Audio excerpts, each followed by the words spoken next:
Pasangan suami istri berkostum superhero Agus Widanarko dan Vivit Sari pada Jumat sore melunasi nazar mereka untuk goes lengkap dengan kostum superhero Gatot Kaca dan Supergirl dari Sukoharjo menuju kota Solo, Jawa Tengah dengan jarak sekitar 20 km. Nazar tersebut mereka lakukan setelah Timnas Sepak Bola Indonesia U22 dan Timnas Basket Putri Indonesia berhasil meraih medali emas pada gelaran SEA Games Kamboja 2023. Sepanjang perjalanan saat goes dari Sukoharjo menuju kota Solo, mereka juga membagikan sego berkat. Sepanjang perjalanan saat goes dari Sukoharjo menuju kota Solo, mereka juga membagikan sego berkat kepada para pengemudi beca dan warga sebagai bentuk syukuran atas prestasi gemilang yang ditorehkan para pahlawan olahraga Indonesia. Aksi selebrasi, nadar, serta syukuran.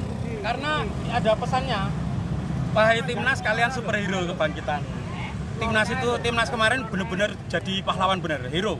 Sampai dramatis sekali. Makanya baik timnas sepak bola, timnas apapun yang kemarin ke SEA Games adalah pahlawan untuk olahraga Indonesia dan untuk generasi. Melalui aksi goes yang dilakukan pasutri superhero untuk selebrasi kemenangan Timnas Indonesia pada ajang SEA Games Kamboja 2023 tersebut diharapkan dapat menjadi pacuan semangat untuk Indonesia agar terus berprestasi di kancah internasional. Nicholas Irawan, Kompas TV, Sukoharjo, Jawa Tengah.